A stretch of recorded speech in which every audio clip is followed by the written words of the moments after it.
Hey there, welcome to day 1568. Whoops, spilling coffee of What's She Up To Now.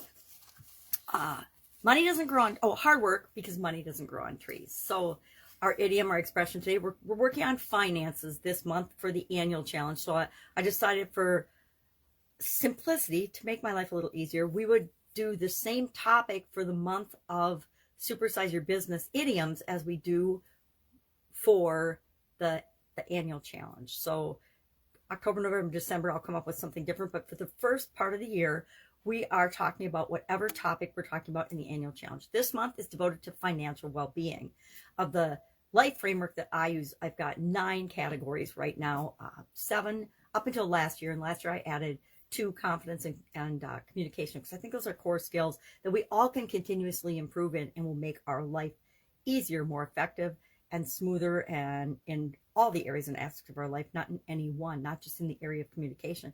It's great to be a better communicator, but it also impacts our physical well-being, our mental, our emotional, our spiritual, our financial, etc. If we're a better communicator, a better salesperson, we're all salespeople, right? In every area and aspect of our life. But, we have to sell things to our family members. We have to sell things to ourselves, right? The first person we have to sell and convince of anything is ourself. So this month, financial. And our idiom today, which was interestingly enough, the same one that I covered in November on the same day, the 16th of November. Now I randomly created topics for this month, just like I probably did back in November. I probably researched money idioms and got a whole list. And it just happens that on November 16th, I did money doesn't grow on trees. And I didn't realize that until after I'd picked money doesn't grow on trees for today, as we're focusing on financial well-being. Well, money is part of financial well-being.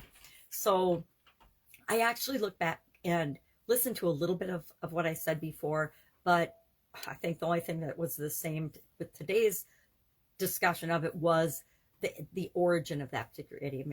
It appeared in 1891 in the Statesville Landmark newspaper. That's the first time it appeared in writing. But otherwise, I talked about totally different things in this time discussing money doesn't grow on trees versus last time. Why? Because even in, 6-8 months ago, I am different now than I was back then. So I have different things to talk about, different perspective, different ways of looking at it, and different things that I learned and want to point out about that idiom, that topic. Now, I personally don't believe that money doesn't grow on trees. I think we have the ability to create finances, create resources, be resourceful if we believe that we do, right? If we believe that we have to have all the money, and with respect to our businesses especially, almost nobody who ever created a business or started a business or grew and definitely supersized a business has ever done it with their own money, with all their own money, right? Now, people will argue, I started it with $1,000 on my credit card, and then I grew it to be this 10 or 100 million or $1 billion business all by myself and all on my own and all with my own money. I just kept putting the money back into the business.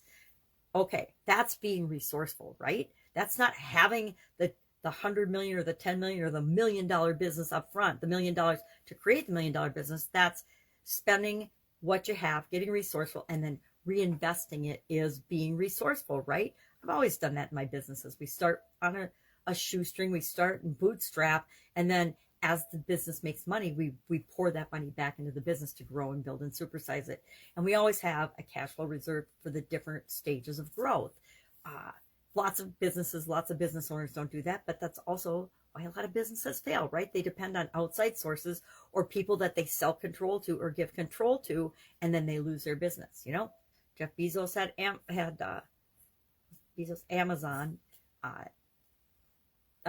Erase. But there's lots of examples of that in the news where people have gone and done an IPO on their business and then they soon get voted out. Steve Jobs got kicked out of Apple, right? Things like that. Even billionaires end up being kicked out of their own businesses. So if they leverage too much and aren't resourceful enough and maintain their ownership percentage, etc. So money doesn't grow on trees was our idiom today. We talked about mindset, we talked about belief, we talked about value and effort and work, and that led into the annual challenge today, which was the topic of hard work. And what do you think? What do you feel? How do you, what have you learned about work, effort, hard work? What does work mean to you, and what does hard work mean to you? We talked about working harder, working smarter, a lot of things I forgot to talk about or just didn't talk about today as we were talking about that topic. But it is one of my favorite topics, and this is one of the things I didn't say. When you love what you do and are passionate about it and want to do it, it doesn't ever feel like hard work. I used to work really, really hard in corporate America, but I loved it. I loved what I did.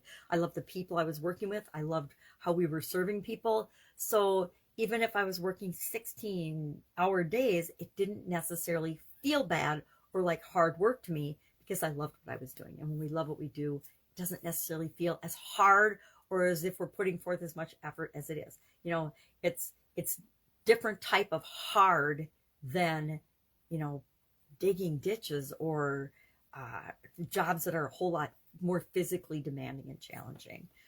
I do believe, however, personally, that our thinking, our thoughts, and our mental work that we have to put in is often much harder than any physical labor or physical work that we've had to do in our lives, at least the majority of us. And I had to work hard as a kid doing different things like yard work and stuff. We all had to mow the lawns and pitch in and do work around the house and outdoors. And I always opted for outdoor work because that recharged my batteries while I was working. And I loved doing it. So I didn't mind doing the outside work as much as I didn't like doing things like dishes and cleaning the kitchen and stuff. I left that for my sisters. Then as I learned to love cooking, I decided, okay, if I clean up as I go along, it's not hard work and it's a lot more fun. So we can always be finding ways to make the things that we don't love to do more enjoyable, easier, more efficient and effective so that they don't feel like painful. We can actually enjoy parts of the process. And even the painful parts of the process cause us to change and make improvements. So there's benefits of effort and hard work and adding value. And so that's a fun topic.